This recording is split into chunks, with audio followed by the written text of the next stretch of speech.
Hello everyone, আসসালামু আলাইকুম। সবাই কেমন আছেন? আশা করি সবাই ভালো আছেন। আলহামদুলিল্লাহ, আমিও ভালো আছি।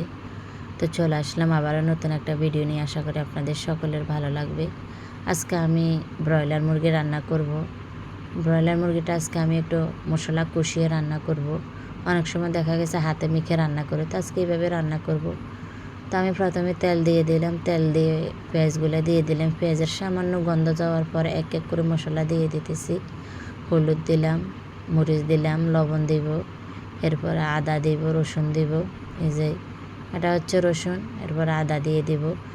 রসুনগুলো এখনও গলে নাই, শাক শাক রয়ে গেছে, যেহেতু ডিপ থেকে নামিয়ে আনছি, বেশি সময় হয় নাই। যে এইগুলো আসলে একটু আদা রসুন স্টিলের কোনো প্লেটে রেখে ডিপে রাখার পরে যখন শাক হয়ে যায় তখন এগুলারে একদম একটু ভেঙে নিলে টুকরো টুকরো করে রাখলে ভালো হয়।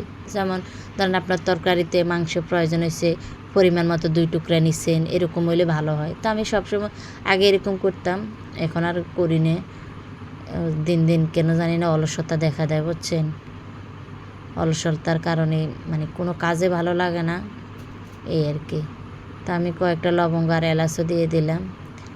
একটু এগুলো কিন্তু কষিয়ে নিয়েছি আমি, হয়তো পুরো ভিডিওটা করি না, বা একটু একটু করি, অনেক বড় হয়ে যাবে ভিডিও, এই কারণে। তো মাংসগুলো দিয়ে দিলাম, দিয়ে ভালো করে একটু নাড়াচাড়া দিয়ে নিব।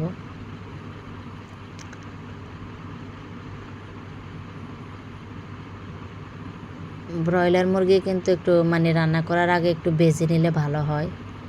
হলুদ লবণ একটু দিয়ে তেলের উপরে ভেজে নিলে ভালো হয়।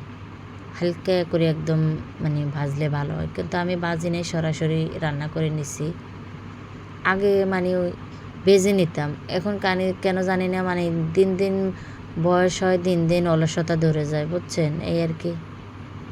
তো যাক, এখন আবার মেহমান নেই, ঘরে খাবে, যে যেরকম ইচ্ছে সেরকমই রান্না করে নিব, আর আপনাদের সাথে শেয়ার করলাম আর কি।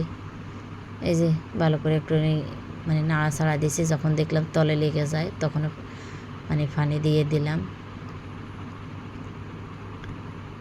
কী আর বলবো আপনাদের কাছে, আসলে পেজের প্রতি এখন আর তেমন একটা আগ্রহ নাই। আগ্রহ একেবারে দিন দিন কমে যাচ্ছে। জানি না ফেসবুক মামা কেন রিলসের ইনকামটা কমাই দিছে। ফেসবুক মামার প্রতি বিশেষভাবে অনুরোধ, উনি যেন রিলস ইনকামটা একটু বাড়িয়ে দেয়। এত কম কম দিবে ঠিক আছে, কিন্তু এতটাই কম না যে সবার ইনকাম বন্ধ করে দিছে। তাহলে আমরা কোথায় যাব? আমাদের তো একদম পেজ ছেড়ে দেওয়ার মতো অনহিয়া এসে গেছে, কাজ করতে আর মন চায় না, একদমই মন চায় না। এভাবে অনেক মানুষ জোরে যাবে ফেসবুক থেকে। তার কী বলবো, এই যে এটা হচ্ছে ফাইনাল লুক।